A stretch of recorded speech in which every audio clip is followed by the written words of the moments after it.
तीन दामाद की सास पार्ट 2। अब तक आपने सुना कि कावेरी जी अपनी तीनों बेटियों ईशा, मोहिनी और सुहाना की शादी तीन घर जमाई लड़कों के साथ करवा देती है। उन्हें लगता है कि ये लड़के शायद घर का कामकाज संभाल लेंगे, लेकिन उनके तीनों घर जमाई बहुत आलसी थे। वो नौकरी भी नहीं करते थे और बाहर का काम भी नहीं। कावेरी जी ने अपनी बेटियों से कहा कि वो प्रेगनेंसी का बहाना बनाकर अपने पतियों को सबक सिखाए। अब सुनिए आगे। मम्मी, आपने जैसा कहा था हमने वैसा ही किया, लेकिन देखिए ना, विवेक का हाल तो वैसा का वैसा ही है। घर में ना सुबह का नाश्ता बनता है और ना खाना। नौकरी पर जाने की बात करूं तो खाने को दौड़ते हैं मुझे। हाँ मम्मी, मैंने भी सुमित को कितनी बार कहा कि अगर नौकरी नहीं करनी तो कोई छोटी सी दुकान ही खोल लो। घर का खर्चा कैसे चलेगा? देखो दोपहर के 12 बजने आए और जनाब अभी तक सो रहे हैं। हाँ मम्मी, ईशा और सुहाना ठीक कहती हैं। अविनाश का भी यही हाल है। जब मैंने अपनी प्रेगनेंसी के बारे में कहा तो मुझसे कहने लगा, अरे दूसरी लड़कियां तो 9-9 महीने तक नौकरी करती है, बस डिलीवरी के टाइम छुट्टी लेती है। मोहिनी, तुम भी नौकरी करो। अब मुझे कहाँ नौकरी मिलेगी? मम्मी बताओ अब मैं क्या करूँ? हे भगवान, क्या सोचकर घर जमाई दामाद लाई थी मैं कि मेरी बेटियां मेरे पास रहेंगी और खुश रहेंगी, लेकिन इन आलसी दामादों ने तो हमारी जिंदगी को भी प्रॉब्लम में डाल दिया है। मैं तो कहती हूँ मम्मी, हम लोग वापस अपनी जॉब पर जाना शुरू कर देते हैं। बता देते हैं इन लोगों को कि हमने प्रेगनेंसी का बहाना किया है। नहीं नहीं बेटा, ऐसी गलती भी मत करना। अगर तुमने ऐसा किया तो इन तीनों की आदत और ख़राब हो जाएगी। अरे आज नहीं तो कल कभी तो तुम प्रेग्नेंट होगी, तब वापस यही प्रॉब्लम आएगी। तब क्या करोगी तुम तीनों? हाँ मम्मी, आपकी बात तो बिल्कुल सही है। इन लोगों को तो सुधारना ही पड़ेगा। लेकिन कैसे? अपने बच्चों के आने की खबर सुनकर भी इन लोगों पर कोई असर नहीं हो रहा। पैसे कमाने के लिए घर से बाहर निकलना ही नहीं चाहते ये तीनों। अब मेरे दिमाग में एक प्लान आया है। तुम तीनों चिंता मत करो, उन तीनों को बुलाओ, फिर मैं बात करती हूँ। थोड़ी देर बाद कावेरी जी अपने तीनों दामादों को सामने बुलाकर अपनी बात कहना शुरू करती हैं। अविनाश, सुमित और विवेक, देखो बेटा, मैं ना तुम तीनों से बड़ा प्यार करती हूँ, इसीलिए तो तुम्हें घर जमाई बना कर रखा है मैंने। अरे मम्मी जी, सीधे सीधे कहिए ना, क्या बात है? प्यार तो हम भी आपको बहुत करते हैं। अरे मम्मी जी, आपकी इज्जत भी बहुत करते हैं। अरे भाई, आपके जैसी सास और कमाने वाली बीवी सबको मिलती है क्या? हाँ मम्मी, विवेक और सुमित ठीक कह रहे हैं। आपकी बेटी से शादी करके मेरी तो ज़िंदगी ही अच्छी हो गई है। जानती हूँ मैं, और ये भी जानती हूँ कि तुम तीनों अपनी अपनी बीवियों से बहुत प्यार करते हो। बेटा, बात ऐसी है कि हमारे कुल गुरु ने कहा है कि प्रेग्नेंट होने के बाद मेरी तीनों बेटियां शुरू के 4 महीने हमारे गांव में जाकर रहेगी, जहां मेरे चाचा जी रहते हैं। अरे लेकिन क्यों मम्मी, गांव में जाकर रहने की क्या ज़रूरत है इन तीनों को? वो क्या है ना बेटा, हमारे परिवार को एक श्राप है। अगर मेरी बेटियों ने यहाँ पर बच्चा पैदा करने की कोशिश की तो उनके बच्चों को कुछ भी हो सकता है। इसलिए अब से लेकर 4 महीने पूरे होने तक इन्हें गांव वाले घर में रहना पड़ेगा। हाँ तो इसमें प्रॉब्लम क्या है मम्मी जी? हम भी वहाँ जाकर रहेंगे, पिकनिक मनाएंगे। अरे भाई, बीवी जहाँ हम भी वहाँ। हाँ यार, आइडिया तो बहुत अच्छा है।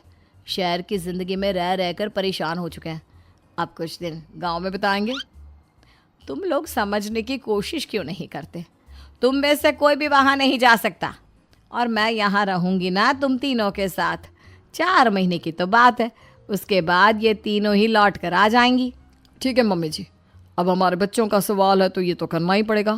कावेरी अपनी तीनों बेटियों को कुछ दिन के लिए घर से बाहर कहीं दूसरे शहर में रहने के लिए भेज देती है। कुछ दिनों के बाद, अरे मम्मी जी, बहुत दिन से पिज्ज़ा नहीं खाया, मंगवाइए ना। क्या बताऊं बेटा, पहले तो बेटियां खर्चा दे देती थी क्योंकि उनकी नौकरी थी, लेकिन अब तो मेरे पास पैसे ही नहीं बचे। थोड़े बहुत पैसे हैं जो बच्चों की डिलीवरी में काम आएंगे। लेकिन मम्मी जी, आपकी बेटियों को वापस आने में तो अभी बहुत वक्त बाकी है।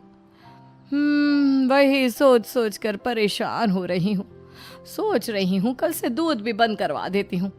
अब दूध वाले को देने के लिए पैसे भी तो नहीं है ना। अरे नहीं नहीं मम्मी जी, अगर दूध भी बंद करवा दोगी तो मुझे चाय कहाँ से मिलेगी? और चाय के बिना मैं तो मर ही जाऊँगा। क्या करूं बेटा, इसके अलावा हमारे पास कोई ऑप्शन नहीं है, मेरे पास पैसे ही नहीं बचे। इस तरह कावेरी जी धीरे धीरे अपने तीनों दामादों को पैसे देना बंद कर देती हैं और घर में खाने पीने की चीजें लाना भी बंद कर देती है। अब वो तीनों बुरी तरह से परेशान होने लगे थे और इसलिए एक दिन तीनों प्लान करके घर से बाहर निकलते हैं और बाजार में जाने के बाद, यार अच्छा खाना खाए हुए कितने दिन हो गए, पता नहीं कब अच्छा खाना मिलेगा। हमारी बीवियों के जाने के बाद तो हमारी हालत भिखारियों जैसी हो गई है यार। कुछ भी हो, मुझे तो आज पिज्ज़ा खाना ही खाना है। जेब में 1 रुपया नहीं और पिज्जा खाएगा, कहाँ से आएंगे पैसे? अरे देख वहाँ सामने बोर्ड पर क्या लिखा हुआ है, कंप्यूटर पर काम करने के लिए एक आदमी की आवश्यकता है। भाई मैं तो जा रहा हूँ, काम करूँगा और शाम तक पैसे लाकर आराम से पिज्ज़ा खाऊंगा। जा जा, तुझे कोई काम नहीं देने वाला, हम तो घर जा रहे हैं। चल भाई सुमित। सुमित और अविनाश वहाँ से चले जाते हैं और विवेक उस कंप्यूटर शॉप पर सारा दिन काम करके 5,000 रुपये कमा कर घर लौट कर आता है और अपने खाने के लिए अच्छी अच्छी चीज़ें भी लेकर आता है। ये देखकर विवेक और सुमित के दिल में भी कुछ पैसे कमाने की इच्छा जागती है। अरे सुबह सुबह कहाँ चल दिए तुम? मम्मी जी एक बहुत अच्छी जगह मिली है, कंप्यूटर पर काम करने के 5,000 मिले थे कल मुझे। अगर रोज़ काम करूँगा तो पूरे 40,000 की तनख्वाह। अरे वाह, ये तो बहुत अच्छी बात है दामाद जी, आपको जाना ही चाहिए। सुमित और अविनाश विवेक को इस तरह तरक्की करते देखकर परेशान हो जाते हैं और वो दोनों भी काम की तलाश में निकल पड़ते हैं। धीरे धीरे उन दोनों को भी काम मिल जाता है। अब कावेरी के तीनों दामाद छोटी मोटी नौकरी करके अच्छा पैसा कमाने लगे थे। एक दिन कावेरी उन्हें अपने पास बुलाती है। अरे वाह, विवेक 40,000 कमा लेता है, अविनाश 60,000 और सुमित तुम भी 40,000 के आसपास कमा ही लेते हो। कुल मिलाकर तुम अच्छे खासे पैसे कमा रहे हो बेटा। हाँ मम्मी जी, बहुत मज़ा आता है जब महीने के एंड में मोटी रकम हाथ में आती है। पूछिए मत मम्मी जी, घर में रहकर रोटी बना बना कर और तो जैसा महसूस होने लगा था मुझे तो। हाँ बेटा, तुम तीनों की बात तो बिल्कुल ठीक है और जानते हो अब तुम तीनों की पत्नियां भी वापस लौट कर आने वाली है। लेकिन मम्मी जी अभी तो उन्हें गए सिर्फ 2 महीने हुए हैं, आपने तो कहा था वो 4 महीने के बाद लौट कर आएंगी। ऐसा कुछ नहीं है बेटा, मैं सिर्फ तुम तीनों को सबक सिखाना चाहती थी कि आदमी घर में बैठकर बीवी की कमाई खाता हुआ अच्छा नहीं लगता। इस दुनिया में हर इंसान को मेहनत करनी चाहिए, काम करना चाहिए, चाहे वो औरत हो या आदमी, ताकि अपने परिवार को संभाल सके। कावेरी की बात सुनकर उन तीनों को अपनी गलती का एहसास होता है और कावेरी उन्हें सच बता देती है कि ईशा, सुहाना और मोहिनी शहर में ही कहीं दूसरी जगह रह रहे थे। शाम के वक्त उन तीनों की पत्नियां लौट कर आ जाती है और कावेरी जी का परिवार एक खुशहाल परिवार की तरह रहने लगता है।